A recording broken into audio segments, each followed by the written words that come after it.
standard classes. They have their foreign language, their mathematics, science, etc., history class. But they also can take courses that students create, and students can teach, or they can find teachers to do all kinds of other areas that they are interested in doing.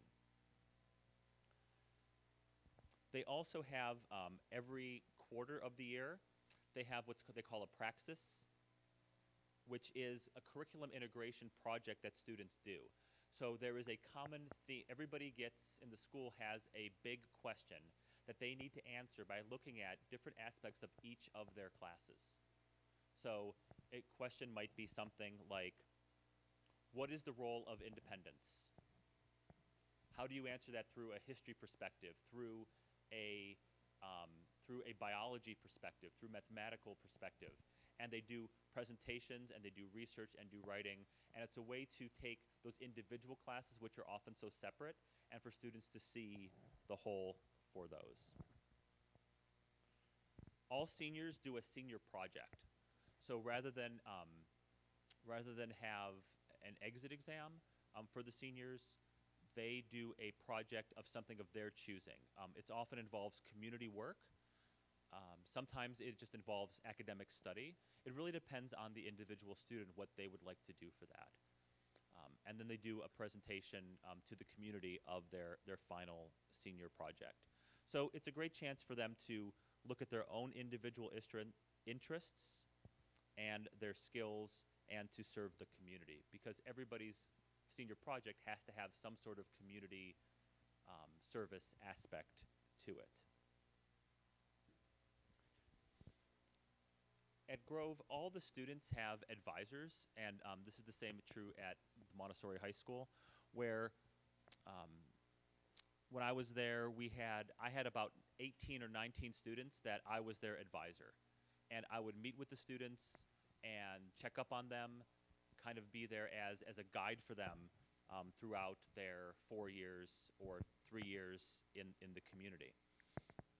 And that's a very important aspect to the Montessori process for the adolescent, is having the students having that one-on-one connection with the adults, to know that there's somebody watching them, somebody there they can go to for advice, somebody that can challenge them and push them in new directions. And the mentorship program, or the program where the advisement program is just a really essential piece to the Montessori process for the adolescents. So one thing I would do as an advisor is I would have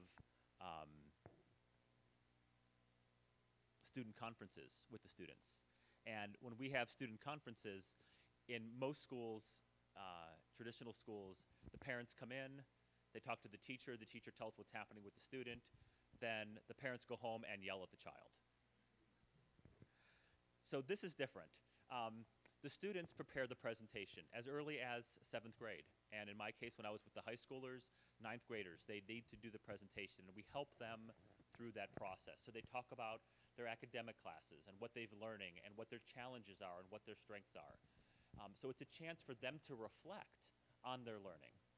They set goals for themselves and tell their parents, here's my goals for the next semester. Here's what I'm going to be working towards. Here's how I'm feeling socially. Here's what I'm doing as a community. And they really have to look at all aspects of their experience at the school.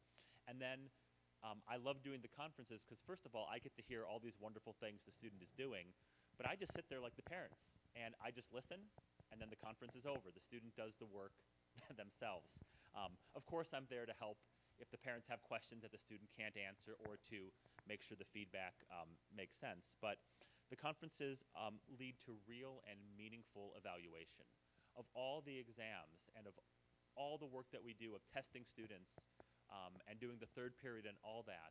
Those conferences are probably the most authentic, real evaluations those students have, because they examine themselves and they talk about who they are, where they're at, what their goals are. And oftentimes students don't realize that they've learned anything. They come home, what did you learn today? Nothing. What did you do in school? Nothing. Right? That's the response. And then for them to think about what did you really learn this semester? What did you get out of it? What were your strengths? What did you really develop a passion for? For them to go through that process then sets them on the path of, well, I can improve on that next time, and I can be better at what's happening. The other thing I love about the parent conferences is, as a teacher, I often see different children than their parents see. I work with this wonderful adolescent, and the parents, I get the best of the adolescent, but when they go home, then they're child adolescent, not adult adolescent, which is what I see.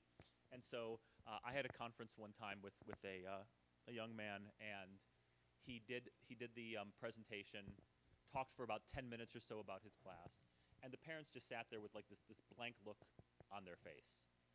And the mom leaned over to me and said, "He talks."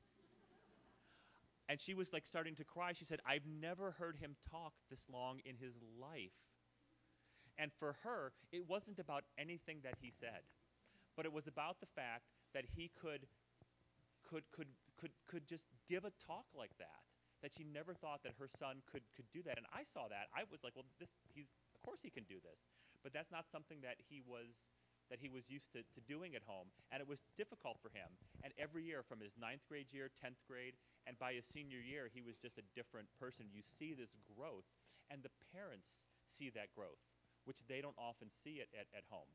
And so it helps to build that relationship up with the student and the parent and the teacher, because we do want to work in partnership, in concert together, to help the child. And I think that the student conferences are a wonderful way to do that. I mentioned the microeconomy before, that the students run their shop in the front. They also have the farmers market. They also do fundraising for other projects that they want to do. So students are involved in sports, and they need to raise funds for their uniforms or for rental space, because there is no gym, for example. I coached the basketball team, and we were playing in the parking lot as long as we could get the parents to move their cars out of the way. That's how we started, and eventually they put in an outdoor basketball court in the Grove, which is sad because some trees went away, but it's for basketball, so that was a good sacrifice. But we'd often, though, have to rent out space to go to a gym, to actually practice indoors before we'd have a game. Or the students wanted to do swimming, and so they would raise money, do fundraisers so that they could participate in their sports. Students would want to do trips. They would want to make that as part of their mini courses that they would do. They want to have an event where they go somewhere. Well, where's the money going to come from that? They're going to do fundraising. So it's another aspect from them learning the value of money. And what's funny is sometimes students have these ideas of trips that they want to do. Let's go to Italy. That'll be great. Okay, how much do you need? Well, we need like $2,500 a piece. Okay, how are you going to get there? We'll have a bake sale, and we'll make brownies. And they do that, and they make cookies, and they sell them, and they get $30 for a lot of work. And they say, wow, that's a lot of money. And they start to understand what money really is worth and what it takes to get there. And so that's a huge part of their understanding as well. When they have to do the work themselves, they have a different appreciation then for finances, and that's one way that they do that.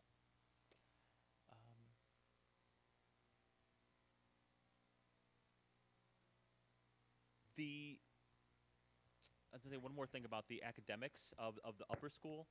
They students can opt into what are called AP courses, which are advanced placement courses, where if they do well enough on an exam at the end of the year, they take a special exam, they can earn college credit. So that is an option for students. Generally, not too many students pick that as an option, but if they do, that's an extra thing that they are choosing in addition to their regular classwork. So when I was there, I taught a calculus class. Some students just did calculus for the credit, and others said, oh, I want to take the exam. So we just did some extra sessions on the weekend, and they had a little bit of extra work to do, and they sat for the exam. So those students who were more inclined to go to college and had that motivation to do it, that was their choice to do, and then we would support them fully for that. We also have partnership with the Cal State San Bernardino is a local university. University of Redlands is a local university, and There's a local community college, and we had partnerships with them. So when students became juniors or seniors, if they wanted to take courses that we couldn't offer at the school, or they wanted to get extra credits, they could go and take classes at university, and we would try to arrange the schedule so they could start that college level early. So I think that's great about these programs is that when you can have that flexibility, where it's not a one-size-fits-all, where everybody isn't taking the AP classes, everybody isn't going to college, but what is your path? What are your goals? Telling the adolescent this, right? What do you want to do? And then we create the opportunities for the student to reach those potentials in them.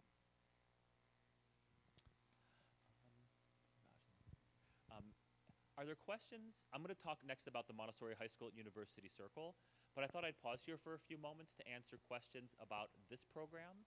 If anybody has a couple of questions or many questions about the Grove School, I'd love to answer a few questions.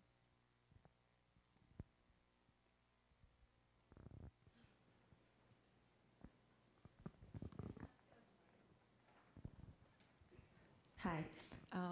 I'd like to ask whether you've seen any students who are not interested in participating in the farm, and how do you go about encouraging them or giving them an alternative?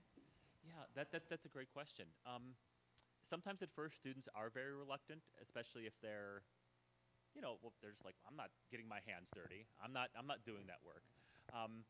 But part of it is that when students come to the school, we interview all the families ahead of time, and we inform them about what the school is about and what they're going to be expected to do.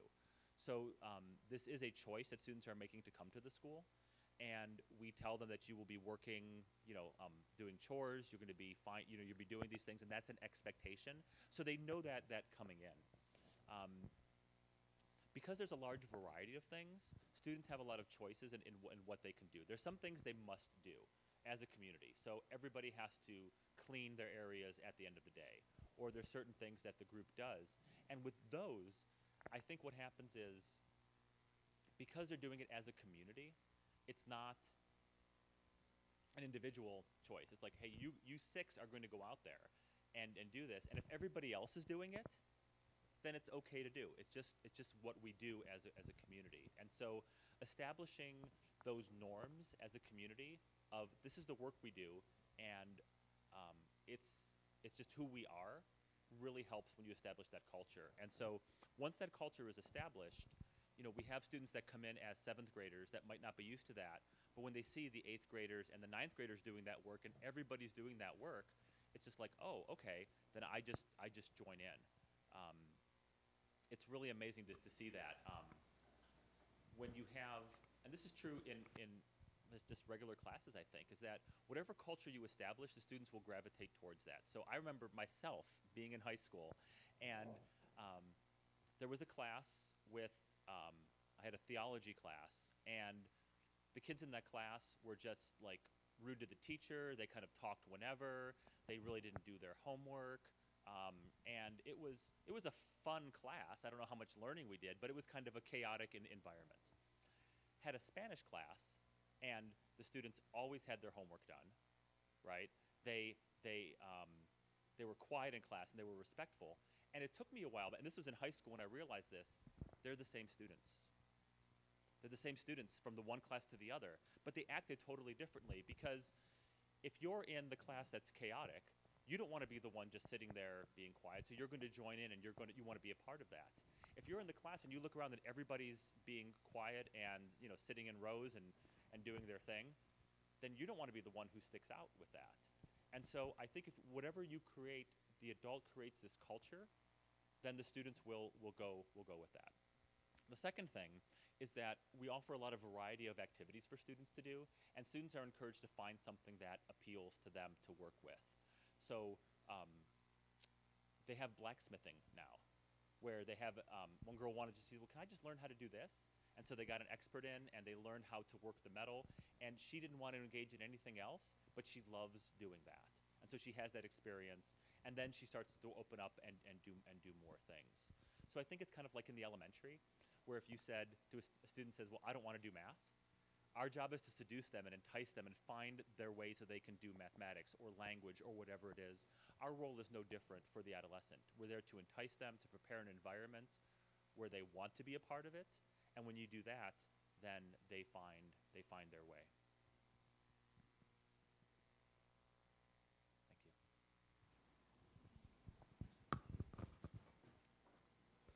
Thank you. 我想请教一下哈，感觉上农场这种。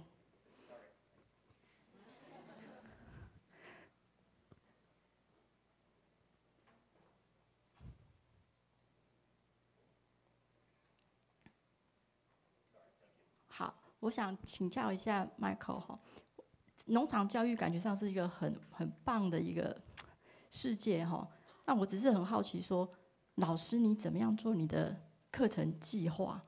就像是我不知道美国的教育部怎么来做这样子的一个检核哈。像我们这边会有每个学期会有一个规定，例如说你物理要学哪一些 subject 哪些主题。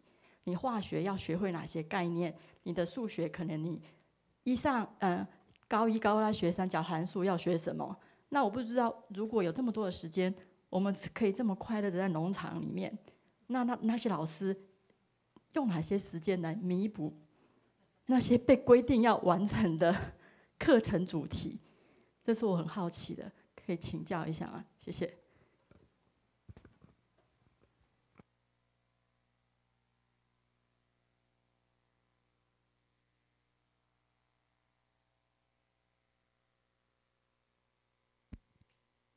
So all the work that they do, all the work you see is also corresponding with their studies.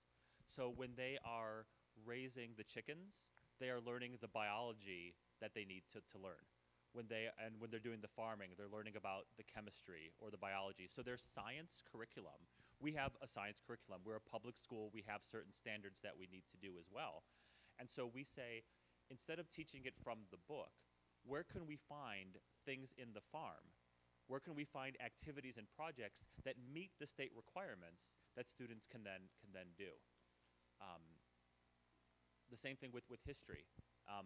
We have certain history requirements, but we always come at it from a point of our place and things that students are interested in learning. So again, when we talked about the utopian society that students want to learn about, that's something that meets requirements within that. I think what else?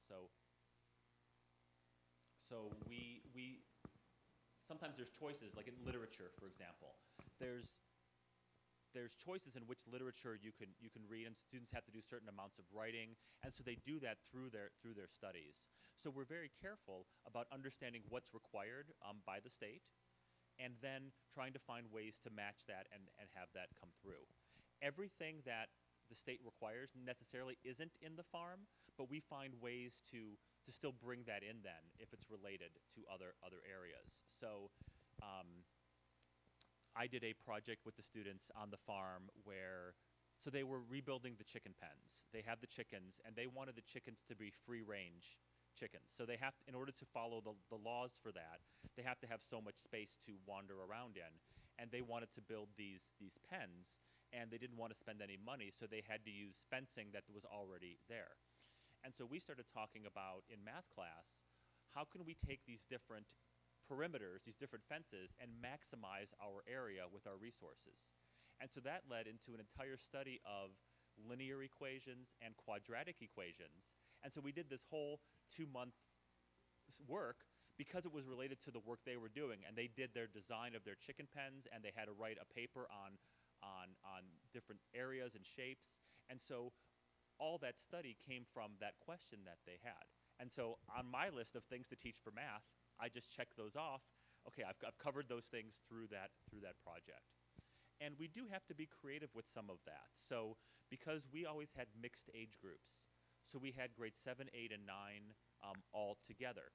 And the challenge of that is, for the history curriculum, for example, the American Civil War was something that was in 8th grade. And they would be tested in 8th grade on that. But if we had them all together, Then some students were getting that in 7th grade, some kids in 8th grade, some kids in 9th grade. And we just said, that's okay. We're going to teach it at the same time. And then the 7th graders, when they got to 8th grade, already knew it. The 8th graders just had it that year. And the 9th graders, when they took the test in 8th grade, they didn't do so well on that section. But you know what? They did really, really well on the other sections, and their grades were above the standard for the district.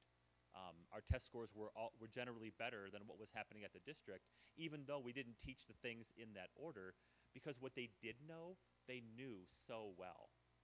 They weren't just studying for the exam. They really did projects and work where it was a part of who they were.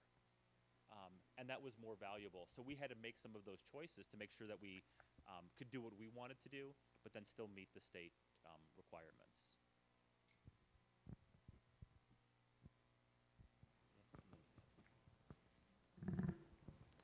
Sorry. Hello, Michael. I saw your presentation mentioned about that your curriculum actually meet the state standards, right? So my question is, I'm just wondering, does that create any troubles or conflicts when you try to meet the state standards? The question I ask because here in Taiwan, somehow when we are doing the alternative educations, we probably want to away from the government's so-called standards requirements. So I'm not sure what is the necessities from your viewpoint to meet your curriculum requirements, to meet your curriculum to meet the standards requirements from the government. Okay. So when I started at Grove, I would look at the algebra standards from the state, and there were 25 different standards. And I said, oh my goodness, like this is so much to teach in a year, and it seems like how could I possibly do that? And I could make a very nice plan for myself and teach each of those every week, and I could be a really good teacher and the students wouldn't learn anything. But I could say as a teacher, oh, I covered all that, I went over it, and then what are the results going to be? Not very good. So what I started to do was I started to look at that curriculum and saying, what are the keys for that? What is the most important thing that students need to know? And when I looked at those 25 standards, there might be 5 or 6 things that if students really knew those few things very, very well, most of the questions on the exam would be based around those. And those that weren't, if students can think mathematically, they could figure those out. So I chose to not cover everything, but to pick out what's important and to think about what's going to help them in their lives and what's also going to help them, with these exams, and really have them know maybe less content, but know it very well, but make sure that I pick the most important content out. So that's what I would do for mathematics, and I know that's what we did for other areas as well. Because it seems that you also provide your curriculums to connect with some of the university in California, right? So some of the university in California are able to kind of recognize your curriculum, right? So can you give a little bit more elaborations on how you do that? Because obviously it's also the main obstacles here in Taiwan because we are doing alternative educations. So most of the parents and students, they probably worry so much they are not able to back to the conventional track to go to the college. Right. So I'm just wondering how you connect yourself with those so-called the universities to provide, showing them that you actually meet the requirements. And when your career meet the requirements, how you make sure your students able to meet the requirements after the learning and studies in your systems. So the process for us was there was a lot of forms, and we had to put, we had to fill out all of the curriculum that we basically done. And Laurie, if you want to chime in, because I know you did that recently for Hershey curriculum as well. But we would just basically talk about all the things that we're going to be teaching and covering, through our courses. We did have our English, our literature class rejected from the Cal State system because they said, because we had like 10 books listed, and they said, well, you can't, what are they actually reading? And we said, well, these 10 books. The students don't read that many books in a year. Not the whole books. They couldn't believe how much we were actually offering. they thought that we were actually being way too ambitious, but our students just do that work. And again, I don't think it's about how much we're covering. I think it's about covering the things, covering things well. Understanding the concepts, understanding the principles behind things, and doing that through content-oriented work. I mean, if you have skills and you have concepts, you can't really, if all you do is skills and you have no idea why you're doing those things, then you forget that information and it becomes very dry and the students aren't going to remember those things anyway. If all you do is concepts, but there's no substance to it, then there's really nothing to do with those concepts. So what we try to do is we try to work with big concepts, but the only way you can really understand those concepts is by bringing in those skills because students want to know the details of those things. When students leave, they do not all have the exact same things. When students, and I'll talk about this in my math tomorrow, but every student who leaves my Algebra 2 class did not get all the same lessons. Okay? They got different lessons, they did different projects, they did different work, but as the teacher who organizes it, I know every student got the most important essentials, and they've done those. So I'm not sure if I'm answering your question, but we're aware of what the curriculum is and what the state requires. We try to set up an environment where where we make sure that students get all the basics that they need through that work. It may look very different for different students. And most of the time, students are going way beyond those minimum requirements in our classes. Did I answer that okay?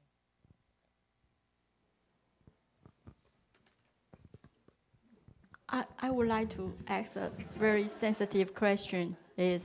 Would you mind to tell us how much the tuition is for this kind of school? So this school, this is Grove.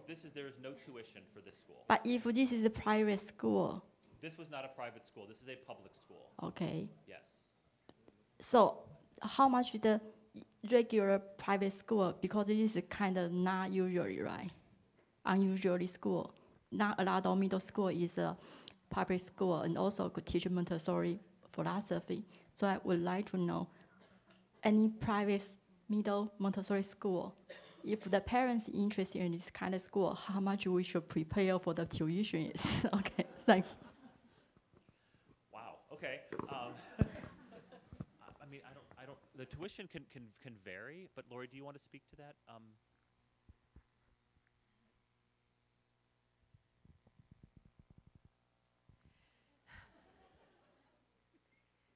Well, first of all, you're looking at tuitions at other private schools that are non-Montessori, right? So what's your market look like?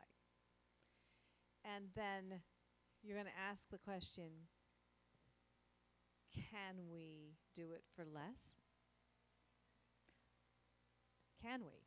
Because one of the things I think we've always been concerned about as a private school is to not become elitist and keep people out for economic reasons. So all private schools fundraise. So what's your bottom line to be able to pay your salaries, provide your operating budget, be generally in the market of private school tuition, and yet be more accessible than those other private schools? And at Hershey, we are the lowest private school tuition in Northeast Ohio. And there are a lot of private schools. And there are many days when we need lots of things that we wish we would charge more tuition for. But the question always comes down to how many more students can we be accessible to, and can we use other fundraising to provide scholarships for students who can't afford the tuition? And 40% of the students at Hershey are on financial assistance that's raised by fundraising for scholarships. So that's just one approach, right? That's what we've tried to do. I'll take one more question, and then I'll do my last, two more questions, 1 and 2, yes. This gentleman over here, thank you. Sorry, it's Laurie. unrelated to the previous 2 questions. Both you and Laurie mentioned community involvement and having the children do work in the communities. And I was wondering, through this process, do they ever bump into, let's say, politics in some way, and has this posed any difficulty for you? What do you mean by politics? You know, if the kids are doing community work or doing things that they see problems in the community, these might also be things that might be addressed by, let's say, the city council, or that might be addressed. What is the children's level of involvement in these things, and how might you connect it to what you're doing in, for example, social studies type curriculum? A tremendous amount. In fact, you know, those authentic questions and those authentic problems are what really drives the students, especially when they believe and they see that they can make actual social change. So one example, and I know Laurie might want to give another example, but we had, as the area around Grove was increasing in population with new buildings, you know, it was pretty rural before when the school started. There was a two-way stop up the street. And what was happening is people didn't realize it was two-way, and there a lot of accidents were occurring at the corner, and sometimes our students were involved in traffic accidents because people were just going through that stop sign. And that wasn't a problem that was there before. So the students wanted to get a stop sign, a four-way stop sign put in at that intersection. And so they did research, they collected statistics about traffic patterns, and they presented their proposal to the city council, to the traffic commission. And they were intimately involved in learning about local government, learning about how to conduct studies, who to go to. And the students initiated a lot of that work themselves. They made the phone calls, they set up the interviews, and they presented their findings and their work at the city council, and eventually they put in the four-way stop sign. A lot due to the work the students did. And there's many examples of those types of actions that students take. And we can talk about maybe more examples later during the panel discussion. Yeah.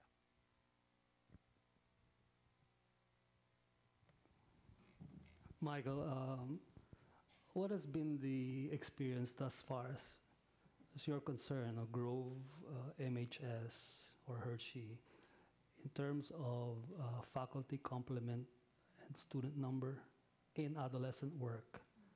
Question one. And in a optimal ratio. And then, given that number, what would be the specialization maybe of maybe a group of faculty handling number of students?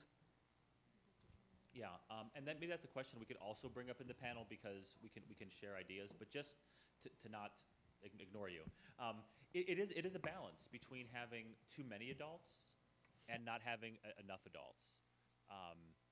You want to have enough adults that you can be supportive, but not so much that the students don't have their own work to do. Sometimes too many adults can then take that away, and it's no longer the students' community. So my idea is that you have a few core adults that help to manage the day-to-day part of the school, are involved with doing things like advising and teaching the core classes. And then you have many adults that come in from the outside that are specialists, that maybe teach small classes, that are really to give that variety that the adolescents really need, because the adolescents are still want to know, you know, all these different aspects of the world, and you can't have on a staff, you know, that many specialists that you need.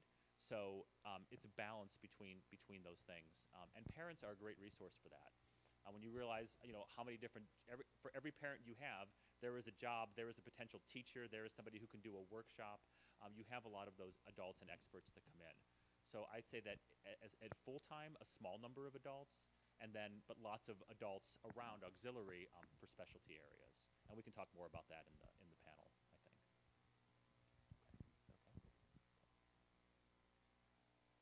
Okay. So this is so in between Grove and Montessori High School, I did my elementary training. So that was a nice break and a nice transition from one to the other. And the Montessori High School at University Circle in Cleveland, Ohio, and I'm from the Cleveland area, so it was nice to come back home. It was nice. The school building is at the top where it says 11025 Magnolia Drive, and that little spot of land is our campus. But in a more real way, the entire picture and beyond is our campus. The bottom right part of the picture is partially inhabited by Case Western Reserve University. So students have access to lectures, to events that are happening at the university level. In the bottom left where you see this little park here, that's Wade Oval, and there are 4 institutions around the park. There is the Cleveland Botanical Gardens, the Cleveland Art Museum, the Natural History Museum, and the Historical Society. And all of our students had access to all of those as part of their schooling. They could go there and do research or to visit those museums and places whenever they had a desire.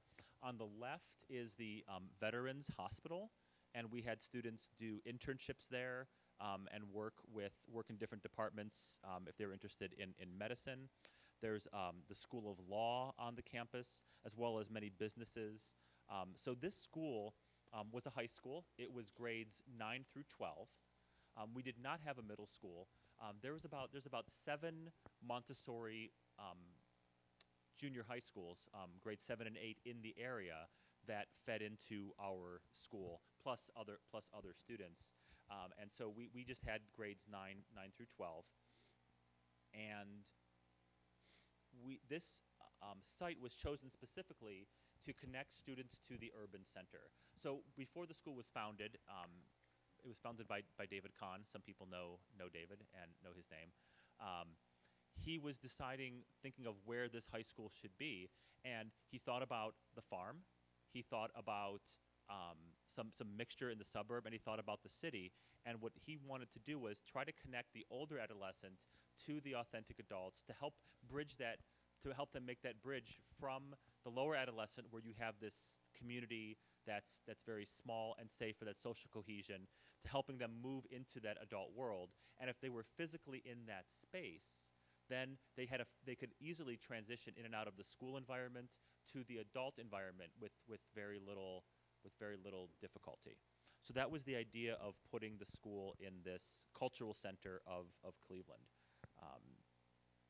Besides those buildings, there's a theater district. There is the music settlement. The Cleveland Institute of Music is down the street, and we had many students who came to our school and would have classes in the morning and then go do their music at the Cleveland School of Music in the afternoons, getting lessons from the faculty who mainly consist of the Cleveland Orchestra. So Severance Hall is a building that we could walk to where the orchestra performs, and the faculty from the Cleveland Institute of Music were the orchestra players. And so we had students from all over the world who wanted to go to the music school but needed to have a high school education, come to our school for the high school, and then go to the music school for their arts education. So there's a lot in the area, too much to talk about. So the school was open from 2008 to 2018. Unfortunately, the school did close this past year due to difficulty with enrollment and with financial challenges. So it was a private school and did charge tuition. We varied in size. We started off with about 37 students, got as large as 115 students. But for the last 5 years or so, we were around 85 students, ages 14, 15 to 18 years old. We do have a boarding community. So we had anywhere from 16 to 20% of our students were boarders, and about 69 70-day students. The students for our school, some of them were local students who just chose to have the boarding experience. But we had students over the 10 years from all over the world, from China, Mexico. I can't even think of any other countries right now.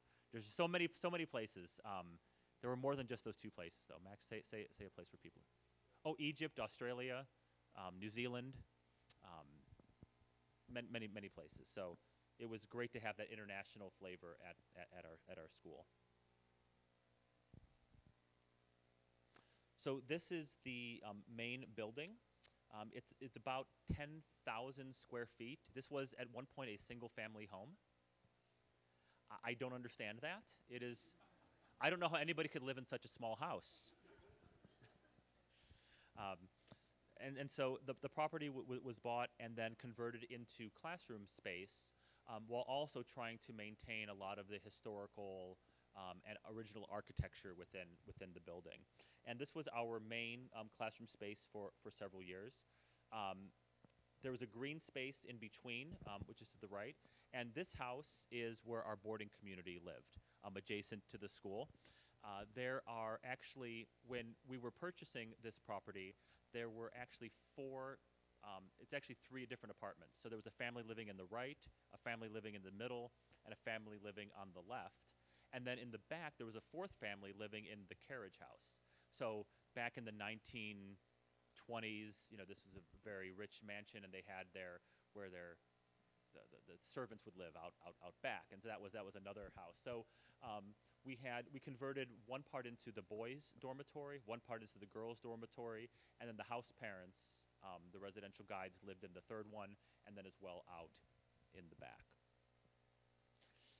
If you can see way off in the right, way in the right, you can see there's a little greenhouse kind of above where that black car is there. That's in back of the original building, and that was just the garage, and that was converted into a science lab with a greenhouse attached. And if we're talking about green space, the square in between this house and the other one that you just saw, the main building, is about the size of one of these buildings. So it's, but we kept that green space, and it's actually one of the only green spaces in that university circle area. And we always thought, oh, we need some more building space, we should build on it. And we said, no, we want to leave it there because that's a community space for students. Having that little close to nature was very important. And in the back there is a little place for parking, and you could fit maybe 10 cars next to each other, long ways to pull into the parking spot. And then there was about 2 meters of space before the fence in front of the cars. And that was all converted to garden space. And with that space, plus a little bit more by the greenhouse, and then on this side of the house where the old bushes were, they took out the bushes and put in more space for farming. And so the space that was used there became a farm-to-table program where our students would work with a gardener year-round to grow and raise crops, and then those would become part of the lunches and the meals that the students would also help to prepare. A few years later, there was a 3rd property across the street from the building you just saw. That was, again, an abandoned house. This was just an abandoned house that was refurbished to become additional classroom space as we continued to expand. The kitchen was turned into a commercial kitchen so students could cook and prepare meals.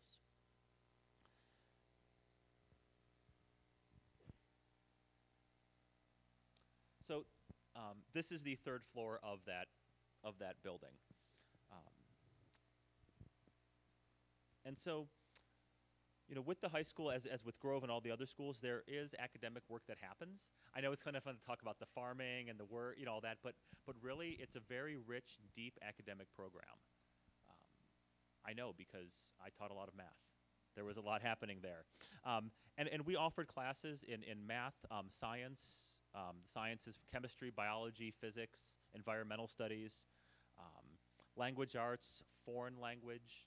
We had arts, so we had music class, dance, visual arts, and theater.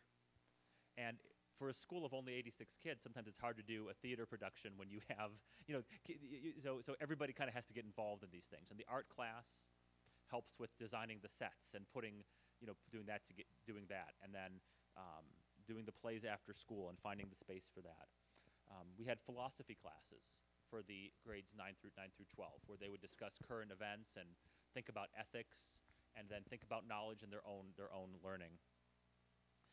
But they had a lot of choice to follow their own paths and their interests. So our schedule, that's always a question that comes up. What does your schedule look like?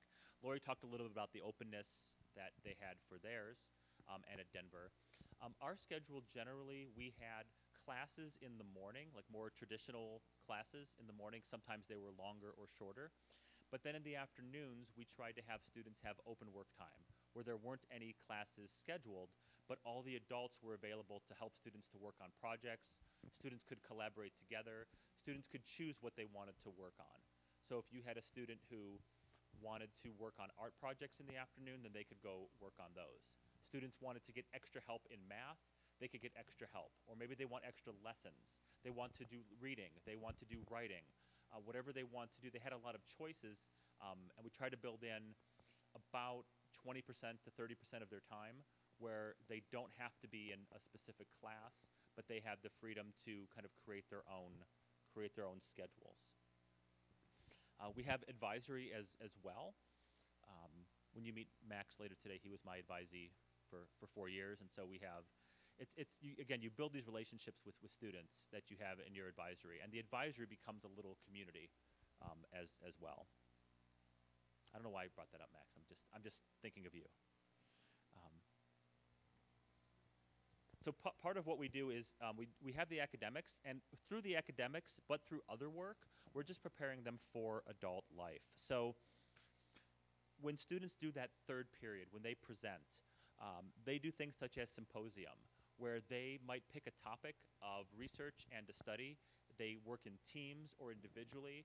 They might write a research paper, send the research paper off to someone at the university level. The university professor would give feedback on their work, or maybe a lawyer would read it and give feedback on the work, send it back to the students. The students would then take that feedback, improve their research and their presentations, and then they would have a panel where community members and academians, people in the academic world, could sit and then would critique what they've done and give them feedback on their presentations and their research. So getting up in front of authentic adults rather than just your classmates, there were higher stakes for those types of presentations. We did lots of seminars where students would have a reading to do, and they would prepare questions, they would make annotations, and the students would have a civilized, thoughtful discussion about the text, where they would analyze it, they would discuss issues with it, and they would learn. They would do their individual work, but then as a group, they would learn and elevate that text to a new level. And then another part of their preparation for adult life is that boarding community. When students go to university and they say, I can't believe my roommate has never done laundry before. They just can't imagine that they haven't had those experiences. Or, they'll say things like, my roommate has no idea how to manage their time. They are always behind with their work. They don't know how to make their own schedule. I don't understand what they're doing. And the students have this experience. So when they come to us in 9th grade and they have these hours of open time in the afternoon, oftentimes they think, oh, good, I'm not in class. I can do whatever I want to do. And then we let them try that out. And when it comes to looking at checking their progress or their work, and the advisor, I would say, so tell me about what's going on in this class. Or I'd say, hey, I heard from your teacher that you're behind in your work. What's going on? Oh, well, I'm okay with this. I never know what my homework is. The teacher doesn't tell me what I'm supposed to be doing for homework. Oh, really? Well, let's find out about that. And somebody else in the advisory will say, well, no, we know exactly what to do. And we say, well, do you write this down? No, I can remember it all. I can remember this. I don't need to write anything down. And okay, well, go ahead and try that for a while. Let's see how that goes. And then after a while, the student will say, you know what? I think I need some help in organizing that. And when it comes from the student, because they realize that they want to be successful, they realize they're struggling, and they ask for the help, that is so much more meaningful than me saying to them, okay, first day of school, here's your planner. You're going to do everything in your planner in this way. You're going to color code it this way. That doesn't work for every student. And so students spend that 9th grade year trying on different things. They might try it digitally. They might try it with a planner. They might try to have a different system.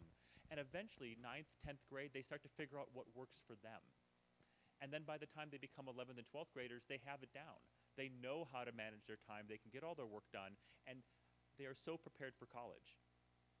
So many times students come out of high school and they get all these great grades, but they are not prepared for college. They are not prepared for university. They finally have some freedom and they go insane. They have no idea how to manage their time. They fail out of school because they haven't had the practice of actually being an adult, and we give it to them at an early age, at the farm school level, if we have that, or at the high school level, so that they are prepared for the time when they get to college. And it makes a big difference. And I've had discussions with colleagues who say, you know what, the 11th and 12th graders really have the open work time down, but the 9th graders really don't, so we need to schedule their time. We need to restrict their time because they can't handle it. And I say, no. The reason the 11th and 12th graders can do it so well is because they struggled with it in 9th and 10th grade and they figured it out. And if you take away their freedom in 9th and 10th grade, they're going to struggle as 11th and 12th graders with it. Because it's not about the work, it's about the practice, and it's about the doing themselves, as Laurie mentioned earlier this morning. So we try to give these students these freedoms, and then the advisor helps the student through that path. They aren't just abandoned to figure it out on your own. There's conversation and there's support, and we're very conscious of that aspect of their work. So we're preparing them for adult life in their interactions with adults, in the type of academic work they're doing so they can go on and do further studies, but also just in their own creation of their organization, of who they are, and having that confidence in themselves. So we follow the Montessori syllabus, and if you read the appendices of Montessori where she puts the syllabus in there, it is very in-depth as far as the range of studies that students do. But we make sure that students are prepared both internally for the world as well as externally. They get in their academic work, but they do it in a way that makes sense to their lives now and to what their future will be. There is nothing more disheartening, I believe, to adolescents than to say, well, learn this because you're going to need this someday. Well, when's that day going to be? If you're a 7th grader, say, well, you need this so you can get into a good high school, so that you can get into a good college, so that you can get a job, go to graduate school so you can get a job. You're working for something that is 14 years away, and you're not even 14 years old. That's literally, to that student, that is a lifetime of just doing something for no reason. It is disheartening, it is demoralizing, and we wonder why students don't want to be in school, why they don't find anything, because they need something for them now. Yes, we know as adults we're preparing them for the future, but the students don't care about the future. They do in some ways, they understand it, but they have no way to really get there. They want something for now. They want to make a difference now. They want to have meaning in their lives now. And so we try to provide that for them while simultaneously preparing them for the future. So that study the students did with the stop sign, they're learning about government, they're learning how those things work. That is preparing them for the future, but they're also doing meaningful work right now. And so we try to have activities and meaningful work for the students to do that the classes are structured with Montessori techniques and the Montessori aims in mind.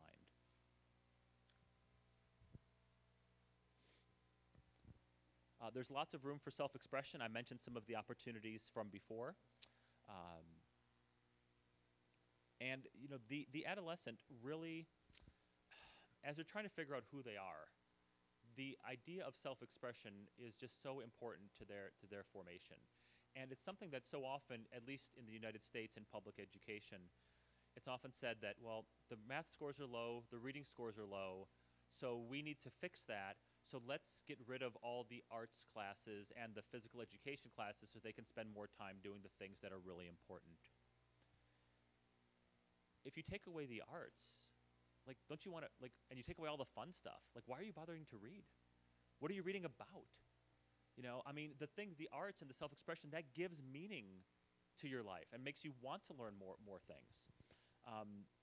But it's just so important that you know, as students find out who they are, finding out what they're good at, trying on new things. You know, we do have students that come through our school that are amazing musicians and are amazing artists. But that's not the point of having the art class or the music class. It's a way for students to express themselves, to be part of a community, to say something of who they are, and to develop that personality. And so when you look at the arts from that way, it's funny, we can look at the arts that way to say, well, it doesn't really matter if your painting is beautiful. It's really about the process, right? We say that for math. I mean, we say that for music and art, but we don't say about that for math. It's not about the answer, it's about the process of math. Why can't we say that about everything? It would be so nice to just say it's about the work, not necessarily the outcome. But the students then end up, I think when you take that restriction away, students end up producing amazing work, and they find out more about themselves.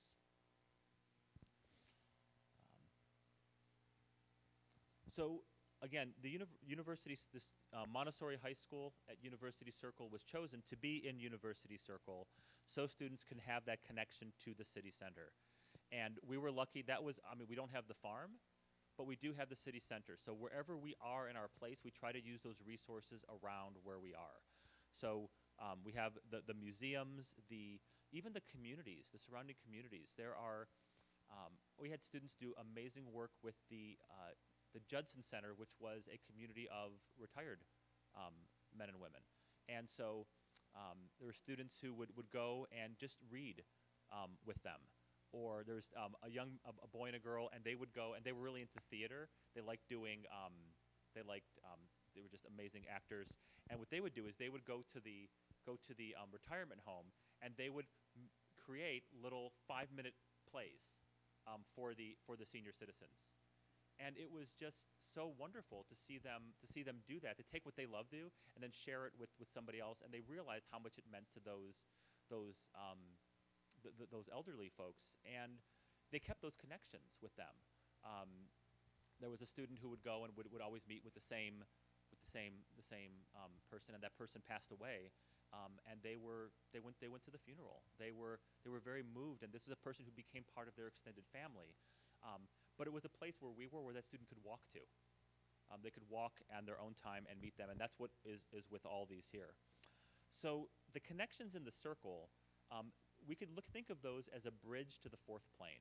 So we're really talking about the third plane of development here, but when you're talking about the 17 and 18-year-old, we're trying to transition them to that next plane. So we're looking at something specific to help orient the students into the role that they may take as individuals in society. It's still a safe environment for students to discover and practice their own individual trajectories. Much like the farm school is a safe place for students to practice interdependence in society. These connections, therefore, meet a fundamental developmental need and need to be an integral part of the school day. So these things that we do, the connection to the city, the going out and working with adults, isn't just an extra thing that we do on top of the academics. That's at the center, that's at the heart of what we do, and the academics come through that. If students want to go and know what adults are doing at the VA hospital or at the art museum, they need to have an academic base for that, and that is their motivation for their studies. They have an issue in the community that they want to solve. They want to work on these projects. They want to do these internships. You better know what you're doing before you get there, and the school can provide that so that you can go and do your own work out in the community. So place-based work, the circle and the institutions are part of our prepared environment. They provide genuine and authentic opportunities for meaningful work, individualization, the role of experts, a chance to directly work with the outside community. It serves as a lab for the second period where students use their first period knowledge. So when students want to work to figure out their problem during that time, they aren't stuck in the classroom. They can go explore. They can actually have those resources near at hand. They can discover where their gaps are in their knowledge and fill those in the community and then return back to where they came. As Laurie said with the farm, everybody isn't on that beautiful farm. Everybody isn't at the city center. But where you are, you have resources in your area. You have local people who have a deep history.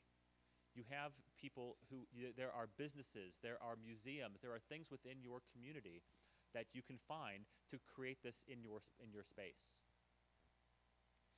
We always did an activity during the orientations where we would have people look at their school and then draw a circle around it and say, okay, what's in your walking distance in your local community? And then what's a wider circle? And then keep working out from that. And you start to realize all that you actually do have if you go looking for it. Sometimes people have done things where they just They don't think they have anything. They talk to a neighbor and find out, and then do oral histories of their neighbors and find out these are amazing people, and they know so much, and they have this orally. And students can then learn about their environment and the people around them. So everybody has something where they are. We're blessed to be in a place where students had access to so many different things, but that's why the school was chosen to be in that particular place. I want to talk a little bit about intensives. We call them X terms. The X stands for extreme. No, it actually stands for experiential. At Grove, they were called Winterum, and they were 1 week. These intensives are usually 2 weeks long, and these are some of the most powerful learning experiences that our students have. At Montessori High School, we would do these twice a year. We would have one in January, which was mainly teacher-led, but with student input. And then we had one in the spring to end the year for 2 weeks, where the students would design their own curriculum for the 2 weeks. And they would spend the entire year working in groups, planning what they wanted to learn, finding the resources, doing fundraising if they wanted to travel or they needed funds, and then having 2 weeks where they learned what they wanted to learn. They created their own curriculum. So I could name so many of different things students have done, but they've done everything from jewelry making to designing a jet engine. A couple kids wanted to do that, and they found experts, and they built a jet engine, and it kind of worked, which was amazing. Had another student who was in one where they built some renewable energy they were looking at, and the student was put in the group. He's like, well, I'm not sure if I really want to do this, but I have to pick something, and they ended up building a wind generator and a solar, and he really found that, well, I really like doing this, and he had no idea what he was going to do after he graduated, but that experience in his senior year, he said, you know what, I'm going to do engineering. And he ended up doing mechanical engineering, then civil engineering, then back to mechanical, but he saw a path that he had through these intense experiences. So during these intensives, students don't go to any other classes, but they just do this work for 2 weeks or 3 weeks, however the time is. So in the jewelry making one, for example, they come in the morning, they might get some lessons, they make jewelry, and they go places and they have experts come in, and so it's this really intense work in one area of their own choosing. Students have done literature, so they did Western literature, and they took a trip out to the western part of the United States to see the sites that they were reading about. There was a Harry Potter exterm. And it's kind of like kids come up with these ideas, and you're like, really, a Harry Potter exterm? Like, you just want to go to Harry Potter world. They're like, yeah, we do, but we're also going to do all this. And they write a curriculum, and they have to justify, okay, what are you going to do with Harry Potter for this time? Well, we're going to read the books. We're going to do a literary analysis. We're going to compare the books to other historical literature and see the commonalities. We're going to learn Latin. We're going to learn the origins of the words that she does there. And they make this entire study around these areas that they're really passionate about. And because it comes from the students, the amount of work they do and what comes out is truly amazing.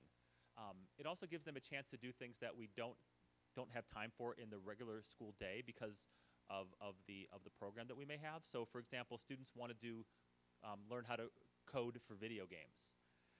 They can find an expert, and they spend 2 weeks doing coding and learning how to, and they make a video game, and they can put it online, and all their friends can see it. I've done game theory, so we learn probability. We learn our whole probability unit through doing games of chance and strategy and psychology, and it's a really cool thing to do and they design their own casino games, although we don't go to the casino. They've done language immersion trips where they raise money and go to foreign countries and spend time learning language. I've taken the students on bike trips. So we've gone from Cleveland to Niagara Falls, which is about 450 kilometers. And we did that bike trip over 4 days. And so we spend a week training, and we read books, and we learn the physics of the bicycle and how the gears work and how to ride, and the traffic laws, because kids don't know. We're going to be riding on streets, And these students aren't driving yet, much of them, so they're going to learn their driving laws. They learn safety, they learn first aid, and then we go do our trip. So really, it's like a giant 3-period lesson, where that first period is them preparing. The first period is the idea. The second period is all that preparation they do. And the third period is they get to do their work. When students come up with these ideas, they often run into difficulties they never saw before. So they have to work in a group, for example. And sometimes, believe it or not, the group doesn't always get along. And so you have a leader of the X term, and they try to get other students to do things, and the other students won't do those things they want them to do.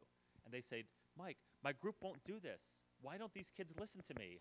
I'm like, welcome to the world of working with adolescents. How can you engage them? What do you need to do? And so we work on how to work as a group. They have to do their finances, so they learn about that. They often have to change their minds. So we've learned that they have to have two plans, a plan A and a plan B. If you don't make it to this goal, then how are you still going to achieve your learning goal without the trip to Italy? Well, we can find something local to do that's still in the spirit of what we're doing. And so the process of going through that, when students lead X terms, they learn so much, even when things fail. It's about that process. And some students say, I am never doing that again, because it's so much, they didn't realize how much work it is to plan a curriculum. Who knew it was work planning, right? And how difficult it is, but they get such a feeling of satisfaction when they're done, and they see all the work they've gone through. And they might not want to go through the planning again, but they have an appreciation for all that work.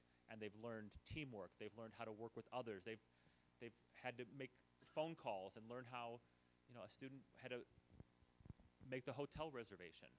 Never used a credit card over the phone before. What are the numbers? What are they asking me for? All those practical life things that we take for granted as adults. And sometimes, I think the students know so much because they're so technologically savvy, but there's so many things that they don't know that just surprise me sometimes, that if they're not given the opportunity to try those things, we'd never know that. And so they learn so much from that.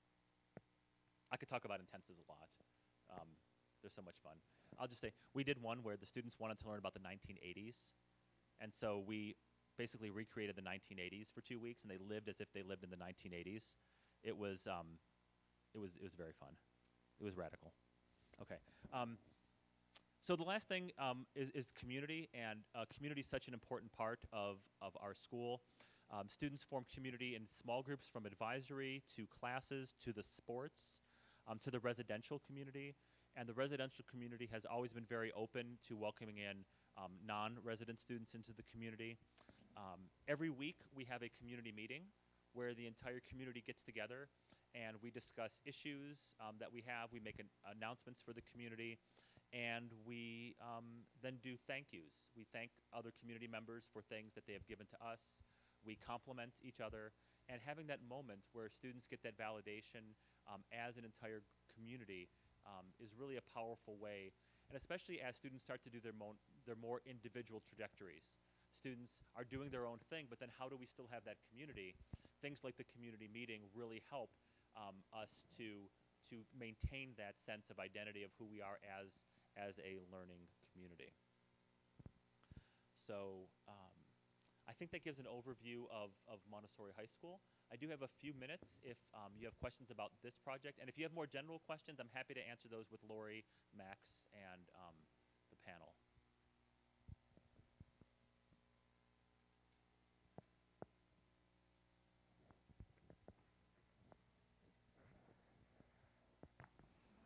Hi, Mike. I have a question. Well, you and Laurie presented two options for senior high school. That one is the farm component, one has the farm component, and this one is a different one. I'm sure they're both good. They're okay. Okay. But what do you think? Which one really leads to, achieving Montessori's objective of raising men and women of culture with a deep sense of insatiable, one who strives with a deep sense of insatiable, thirst for knowledge, and one who has a deep sense of serving others, not themselves. Yeah, I'll say mine's the best. No, I'm just kidding. I'm just kidding. There isn't. I don't think there is one that is better than the other. I think it's about that environment that you're creating. It's about creating the opportunities for students to do all those things that you talked about. And in both of our programs, we have components of each. Laurie's students go out to the community. They work with experts. They go to the city center. They do those things through her program. In our program, we do have students who do farming. They do work with the land. They do water quality studies. They do the same things. It's just what is in our area that we have more access to. So there might be different emphasis and things might be easier. Like it's easier for our kids to get to the museum than it is for Laurie's students. But Laurie's students can have access to the nature where it's harder for our students to have that. Doesn't mean we can't do that. We just have to be more creative about the ways that we go about giving those students those opportunities. I think that's really what it's about. It's about looking at your place and your environment and making the best you can out of what you have there and still meeting those needs of the social plan, of the academic work, of the work with the hands, and the connection to the adult world. I think if you have those components, they can take on many different forms in different ratios. And what you don't have immediately available, you have to find ways to get those elements in the best that you can. Is that fair? Okay. Yes. Laurie would like to say something. Thank you, Laurie. And I'm not going to say what you think I'm going to say, that the farm is better. And I don't think we know enough. This is an early work. It's experimental. Montessori never did this work in the way that we're doing it now. And so it's really up to us to be very good observers of adolescent development over the next 25 to 50 years and keep sharing and collaborating. And we will, over time, distill our understanding and learn from each other.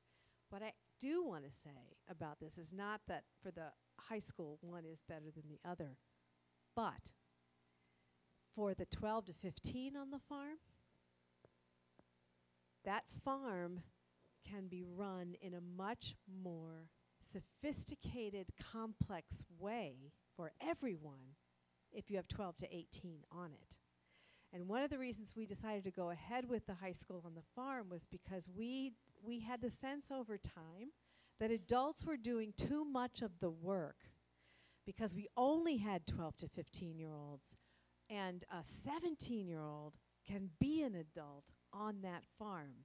And so the adults now can move out of the management positions that make this enterprise sophisticated, and having 12 to 18 on the farm makes the farm better for everyone.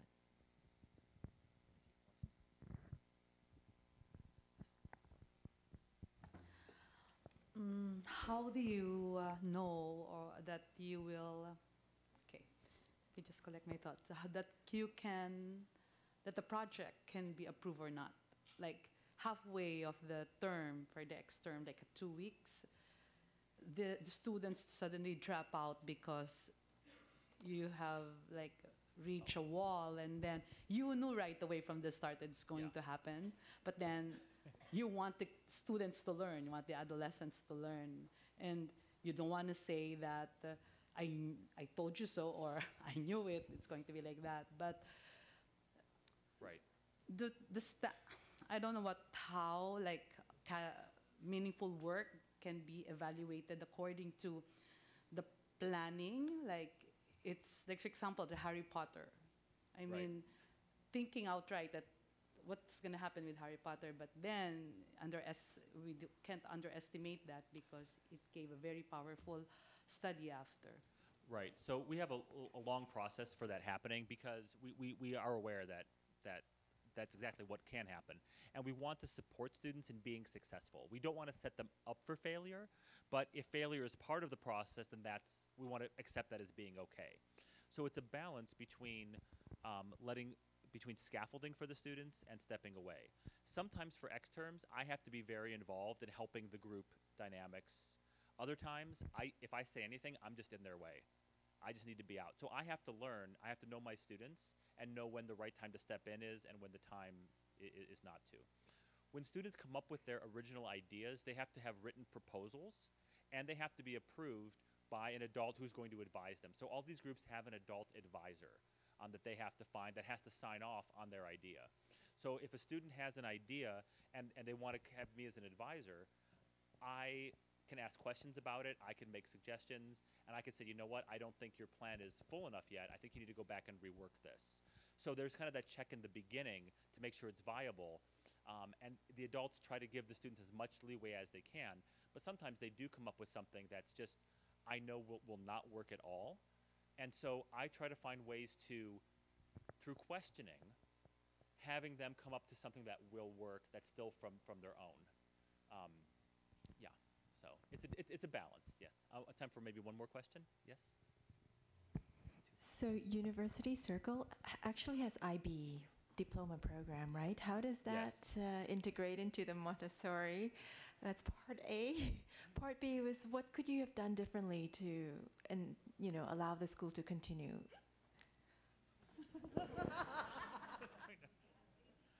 I'm going to hide now. Okay, so we did have IB, and I was going to mention that. I put it in my notes, and I forgot to mention that.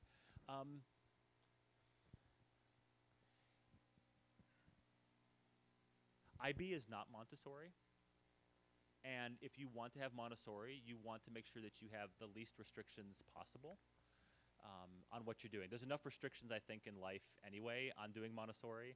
Imposing extra restrictions on there is always a challenge. I think that there were some benefits for our students with the IB. Our students were successful. They had a good Montessori experience. As we did the interview, students came out of our program very, very positive about their educational experience. But it is not necessary to have IB for Montessori. The program I just showed was the only program that up here that has IB. There are other IB Montessori high schools. But anytime you have additional programs on, you always have some compromises you have to make. And I think before doing that, you have to really weigh what those compromises are and decide if it's worth going down those paths. Personally, if I was starting a Montessori high school, I would not have IB, because I think that you can have rigorous academic curriculum that's accepted by universities that parents would go to by just doing Montessori. That's my personal opinion on that. And your second question was, oh, we're out of time. I can't know.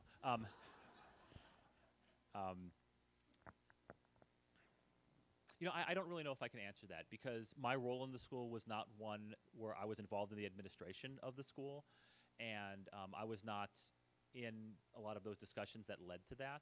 So I really don't feel comfortable speaking. I'm not trying to dodge the question, but I don't understand all of what happened. So to speak from my point of view, I think would not be helpful and would not be genuine in my understanding. So I'm going to just say that it's something that, running a school is a challenging thing, and we all have to, understand. Yeah, I'm going to stop there. Thank you. Thank you for understanding. Yes.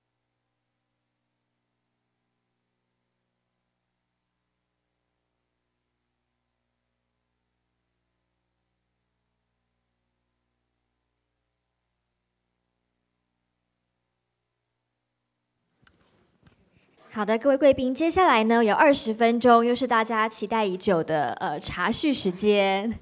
好，那大家听了一个上午，再加上刚刚的演讲呢，我们一起到外面舒展一下筋骨。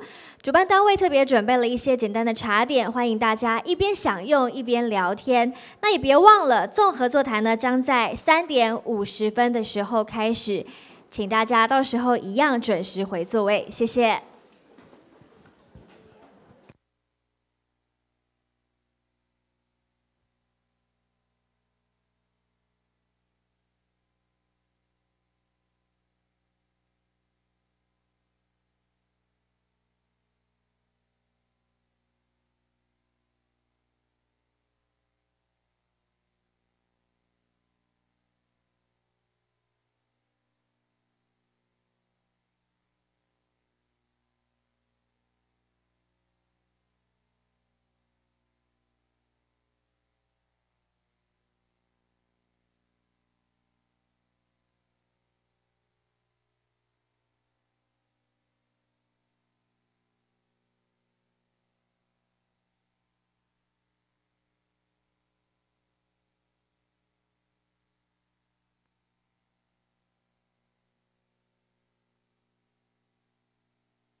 在综合座谈开始之前呢，再次提醒大家可以翻到手册的封底，帮我们填写 QR code。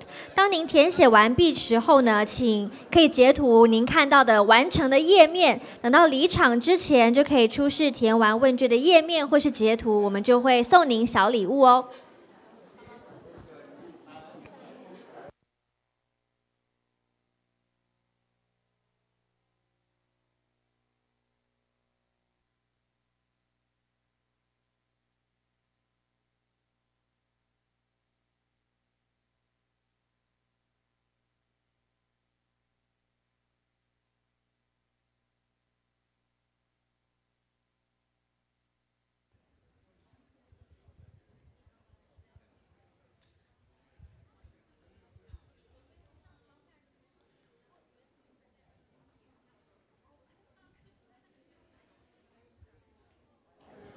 请各位贵宾尽速就座，我们的综合座谈呢，现在就要正式开始了。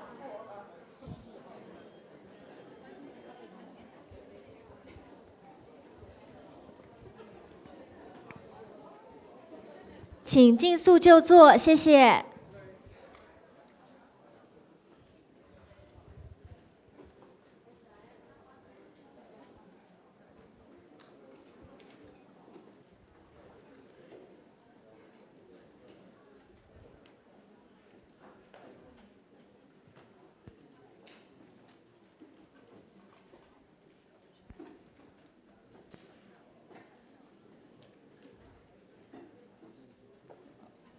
大家好，我相信大家应该是饿了，因为我们的食物很快就不够了。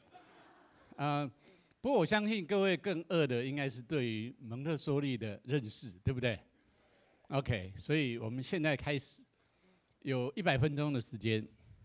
那我们先请Max， 他今天在这边做了一整天，可是其实所有的教育最重要就是要落实在学生身上。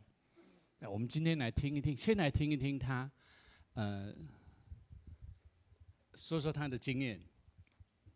然后这几天他也在台湾各处分享，一边分享美国的经验，一边怀念美国的食物。我知道，对，好像他要刻意去买麦当劳，比较能够适应。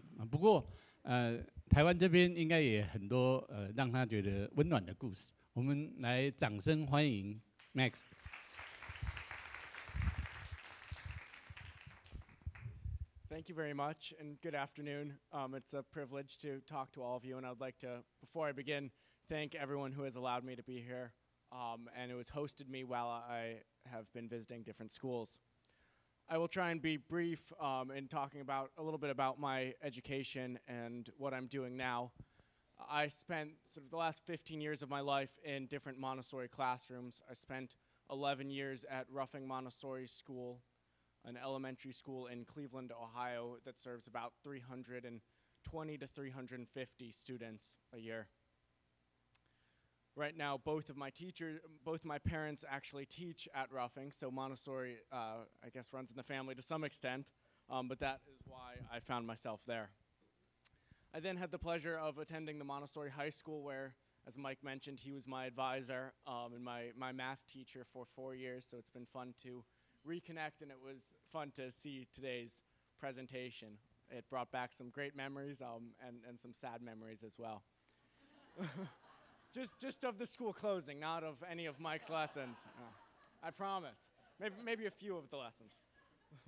I'm currently a student at Colorado College where I am double majoring in international business and politics and education. I am currently doing a program that allows me to student teach 2 days a week while I take education classes and work on research during the rest of the week.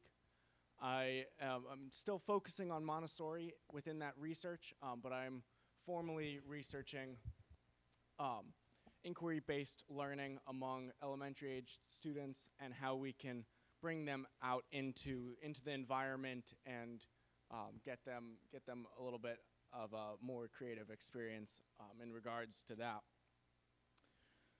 So first thing I would like to talk just a little bit more about is sort of confirming some of the things that you've heard this morning about the high school and about Montessori experiences.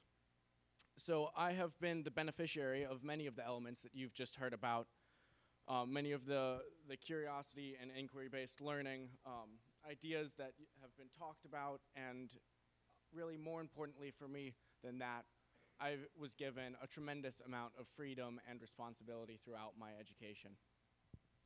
As a high schooler, I was allowed to roam around University Circle. I frequented the art museum for coffee with friends in the afternoon and as a place to work and study.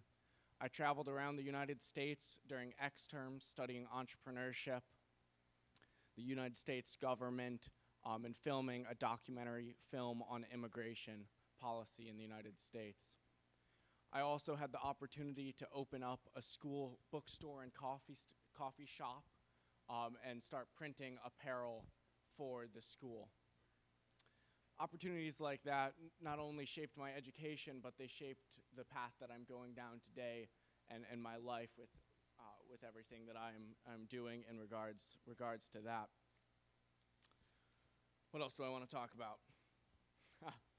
So I have had the incredible experience of visiting about half a dozen schools in Taiwan over the past week and seeing different levels of education in schools all across the country, and have just been absolutely amazed by what I have seen. I have been able to interact with students and have found these students to be some of the truest Montessori students and Montessori intellects that I have ever really had the pleasure of experiencing and being with.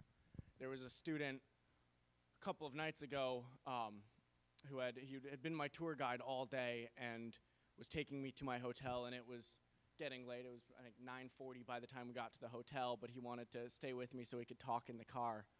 And I was joking with him that he should complain to his teachers that he can start school later than the usual 7:30, because he needs at least 12 hours between being at school and coming back in the morning. And he told me that I needed to stop saying that because otherwise his teacher might take him up on the offer. And he wanted to be there in class, and that's where he was the happiest. That same student and many others asked me questions during my time traveling around to their classrooms. And instead of it being the usual questions that I get when I enter a classroom of what's your favorite food or how tall are you, these sort of what grade are you, the base level questions, they asked me what my favorite Montessori math materials were, what my favorite era from the timeline was, different ways that I had been taught how to study math, or different books that I had read. They were so thoroughly engaged in their classrooms and their guides and their teachers, and it was incredible to see them and to have them share that engagement with me. Beyond that, I had the pleasure of speaking to what probably amounts to hundreds of parents over the last several days, and hearing their worries about Montessori, but more importantly, hearing their excitement about it. And I know that it was a focused group that I was seeing. They had to be interested in Montessori to come and hear me talk, but every single one of them asked questions and shared interests in Montessori, and it was so inspiring and so wonderful to see all of that excitement for it. The other thing that I really learned from this and got from this is the value of different sized classrooms. I have always been a believer that Montessori needs to be structured in the implication of schools, that we need to come up with a clear structure for schools in order to implant them around the world. But over the last several days, I've seen small schools tucked away in sort of back alleys and buildings, and students who are getting an incredible education based around not just their country and Taiwan, but around a specific neighborhood and a community. And it's been so incredible to see these small classrooms of students, much smaller than classes that I had ever been a part of, where older students were helping younger students, and it really helped me to realize a lot of the goals of Montessori, just on a broader level. So the last thing that I'll say before getting over to the panel, because I know that that's what you're all here for, is just to talk about my future a little bit. when the Montessori High School closed last year, it hit me pretty hard. I had been significantly involved with sort of the running of the student organizations and governments while I was there, and had worked to try and up enrollment during my last few years. I recognize that I got an incredible education and don't take that for granted, but I need other students to get that experience. And today when I was watching Mike present it, I almost started crying just remembering how much I learned and how incredible the opportunities I was given really are. And to think that in that environment and for those 80 to 120 students a year, that is no longer an option is really a shame. So my hope for the future is to start up Montessori schools and find ways for them to run at a lower cost with a free tuition to students, so that we can implement those schools around the world and expose more students to the type of education that I received. So that's all I have to say, but I would love to get to the panel on any questions.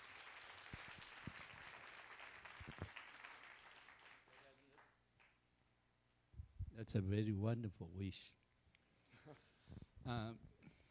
Now, 现在大家可以先问问题。我这边有很多问题，但是由大家来先问哈，因为大家远道而来，一定有很多的想要谈的事情。比较一般性的优先好吗？有没有？来，请。可以在问问题的时候，可以先自我介绍一下吗？我们也想要认识你。郑老师好，我是家长。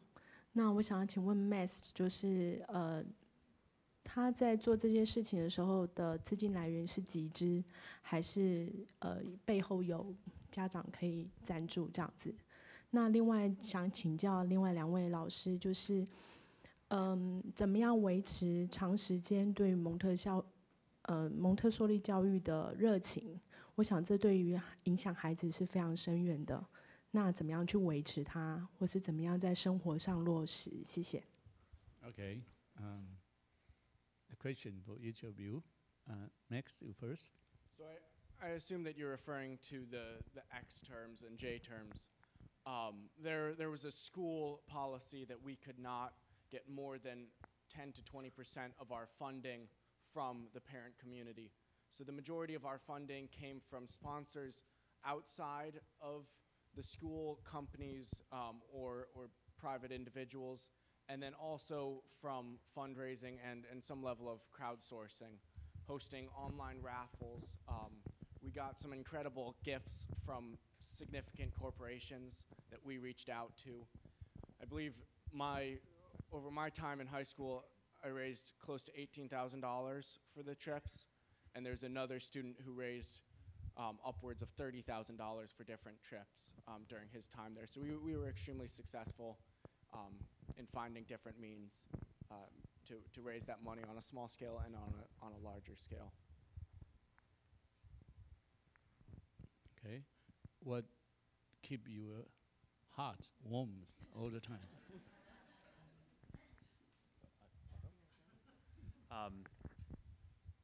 Him?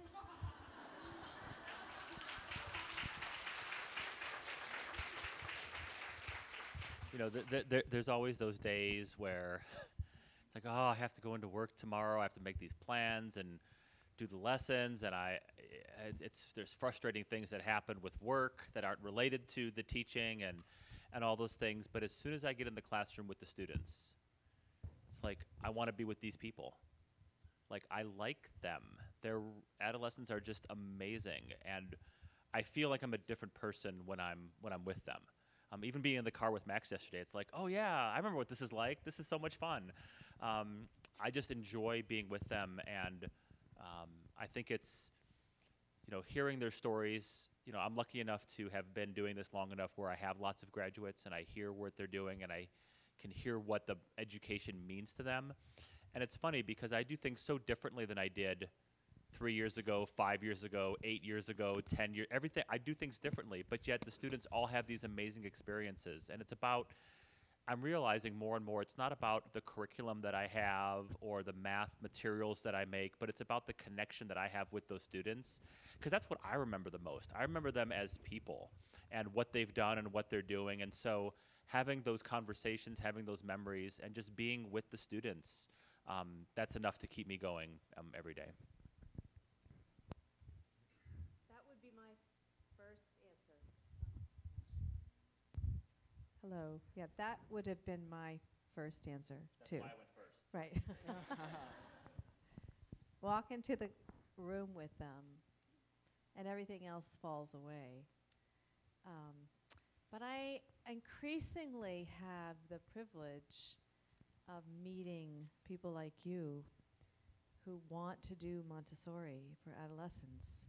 And because I work at the orientation summer after summer, and I read applications and essays that come in, and they're full of passion, and they're full of hope to change conditions wherever they are. And so I hear stories from Asia, Africa, Mexico, and I think what a gift to see the globalization of this work happening at the adolescent level. Okay, it's been global for a long time at the other levels, but this adolescent work is relatively new. And in 25, 30 years, we have people all over the world who are just afire with the hope that this can bring for their children. So what a wonderful vision that we all share. That's worth a lot in ongoing passion, right, to do the work. Okay.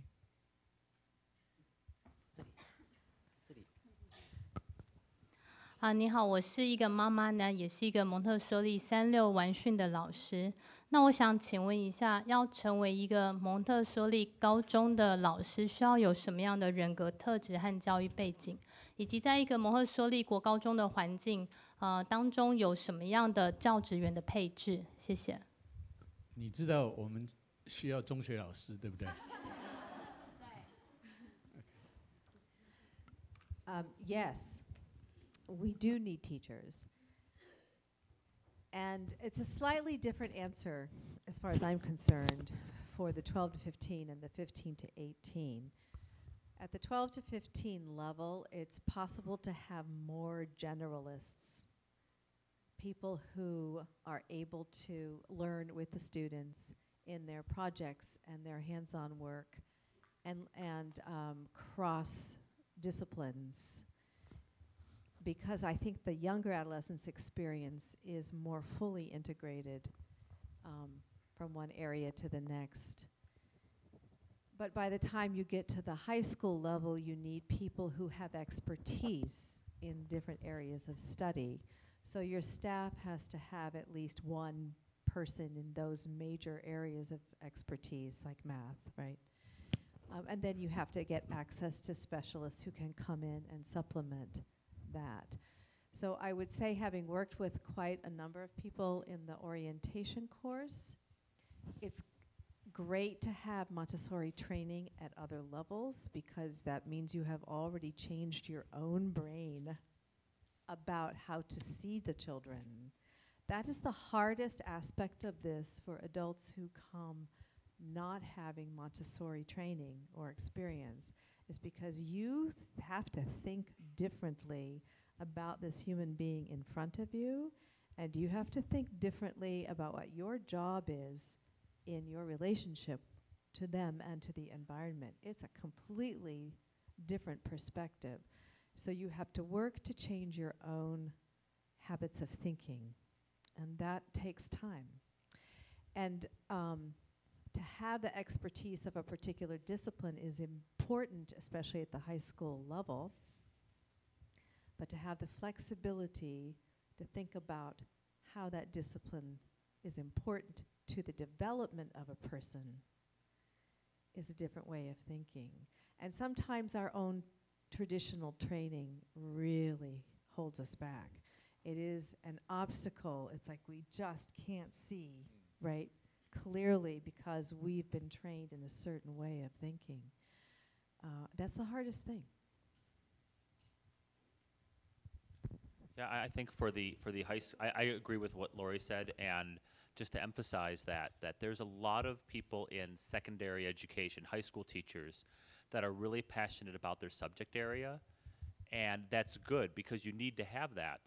But if they're only passionate about their subject area and they can't connect with the adolescent, they aren't going to be successful Montessori adolescent teachers. So you need to find people who not only love their subject, but love the adolescent, love their development, love them for who they are, and then want to welcome them into the world of your discipline. So that's, I think, the balance I try to find, and that I've seen other teachers try to find, is I love math, and I want to help the adolescent to love math because of who the adolescent is, not because I need to hear my own voice thinking about mathematics. So sometimes it's difficult to find teachers who are experts in things that also really care about who that person is in front of them, not just their own subject area. And so I think that's the biggest challenge for the high school teachers, is to find ones that are open to new teaching methods and are really focused on the adolescent and bringing their expertise to that age group.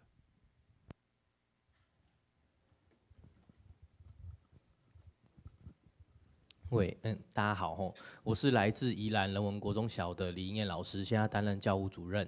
所以这边想要了解一下蒙特梭利的哲学思想里头，我有一点想要跟那个肉驴老师讨论一下。首先就是我们会觉得，我们自己的理念认为，国小的小孩，因为您是中学老师，可是我们这里想要问一下，蒙特梭利在国小的时候，我们认为家长占了7成，学校只占了3成。 可是刚才在中学的时候，其实蛮少听到家长的，所以可不可以跟我们谈一下说，蒙特梭利在国小的时候怎么看待家长在教育上的角度，或者是比例，或者是关系？然后我们也发现，我们自己有国中，所以我们发现到国中家长的占的影响力的确下降了，可是我们还没有降到说，可能还没有降到我们可以忽略不理他的境界。所以我们想问说，在国小跟国中， 你们怎么看待家长对小孩教育这一块的影响？然后我们自己看的是非常的重，想看蒙特梭利他的见解是什么？谢谢。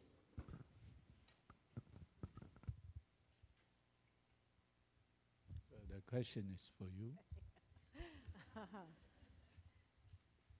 I made so many mistakes working with parents.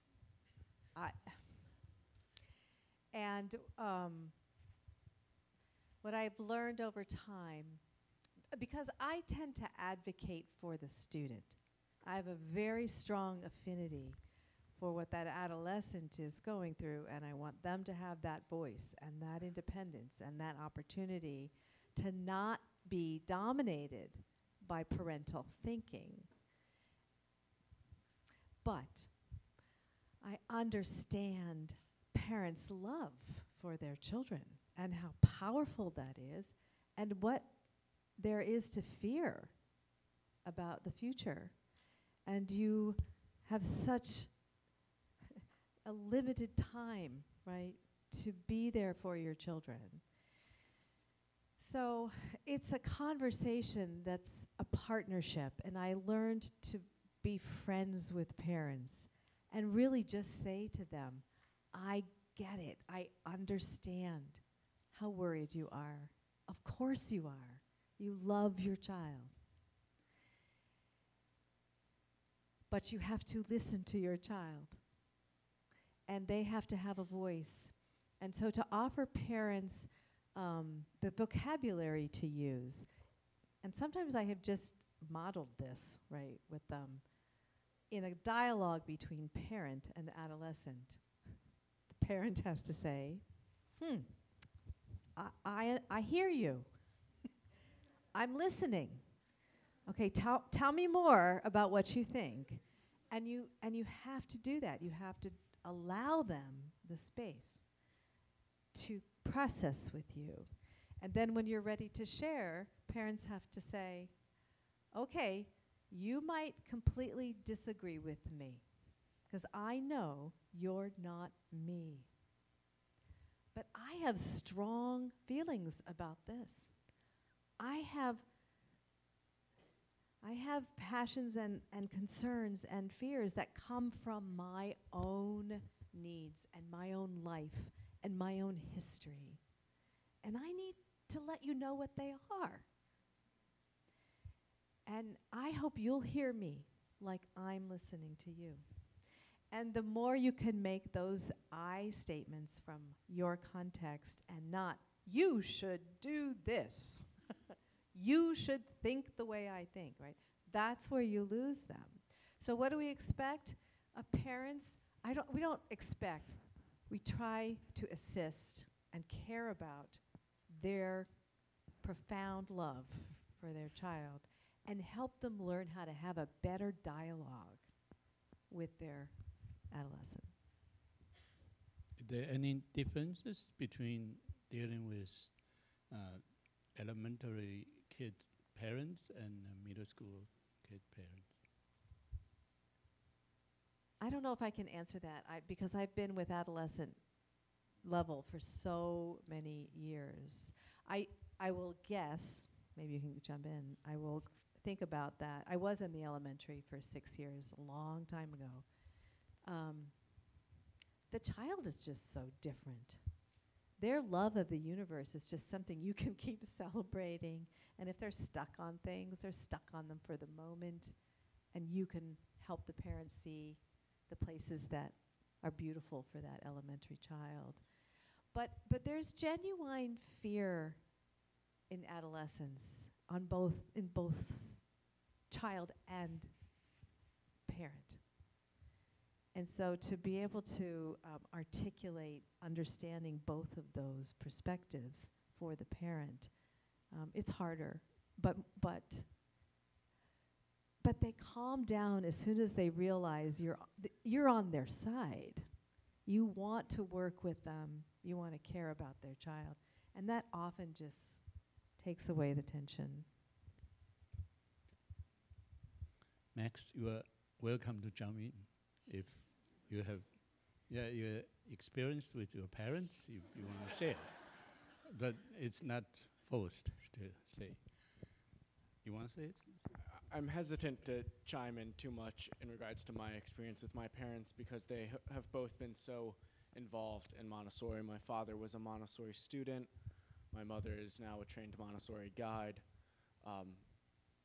But in all of the conversations I've had with parents over the last week, what I have repeatedly said is to trust the child and trust the guide, and it'll all work out at the end of the day. And to treat your child as an adult as much as you can. I know that's difficult to ask, but for me personally growing up, that was the biggest aid in my development.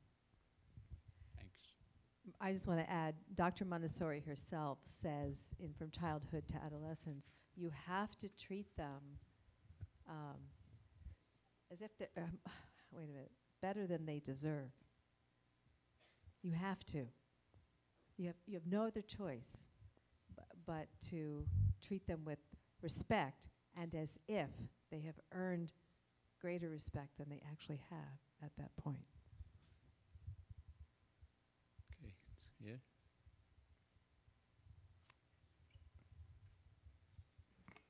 My name is Jenny. Montessori had a dream of children not being evaluated and having to go through tests. What do you think about the grading system? And if you have that, how do you employ that in your own schools? Because I heard that there are Montessori adolescent programs who are not practicing grades, just like in elementary and primary. This is for Michael. Oh, yeah. Okay. Sorry. So one thing that we emphasize as much as possible is student self-evaluation and having conversations rather than the grade being what they're working for. So it's a balance between, we do want to give students feedback. They want feedback. They want to know how they're doing. but we do it in the spirit of conversation, about improvement, about analysis of where the student is at. The reality for us is that we do give grades because of the college transcripts. And Max can speak to this a little bit, but we try not to give them their actual grade until the end of the semester. So they don't know what their grade is. They know how they're doing in the class. They know where they need to improve. And at the end of the semester, they get a report card with a narrative where we write paragraphs about how the student is doing, and then there's a letter grade which summarizes their work. And that's really for the colleges to have that assessment. And we really don't have a problem with that because students are well informed of how they're doing in the class. And so this letter grade they're not working for the grade. My math class, they don't get points for doing their exam. They don't get points for turning in homework. It's about the work.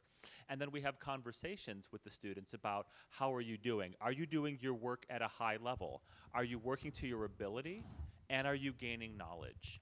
So we had a system at the school where we would give students feedback every few weeks, formally, about 3 to 4 weeks, on those two categories. So how is your level of knowledge in this course going?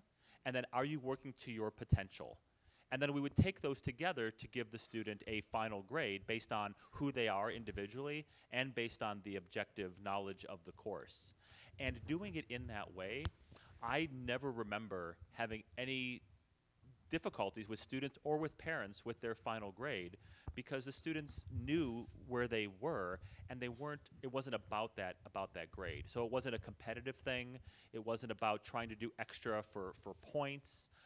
But we do have the grades as a necessity for the university, which, you know, I hear universities are more and more are going away from that. So as they move, then we will move as well.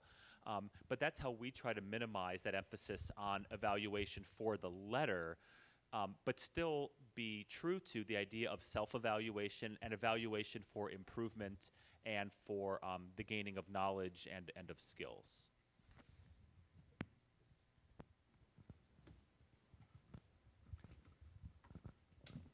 Hi. 你好，我是那个对不起，我听到2个声音。教育的部分，蛮好奇的是说 students, and it comes up naturally in all ways in life.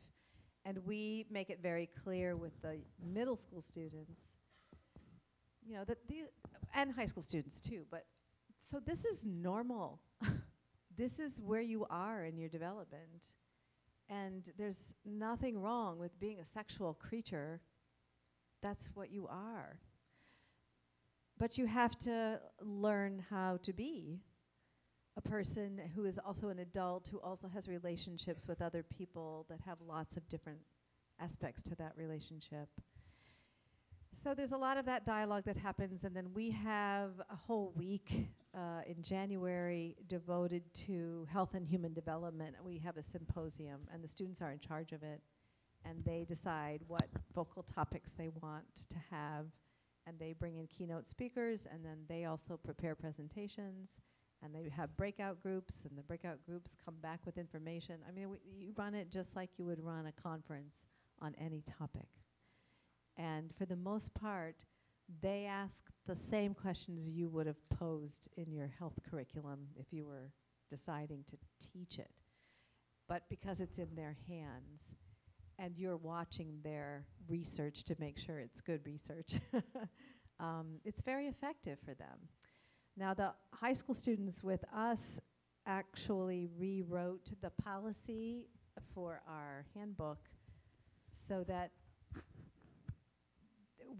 we don't allow exclusive romantic relationships at the middle school level. You can express friendship and affection the same for everyone. So yes, you may feel a special relationship with someone.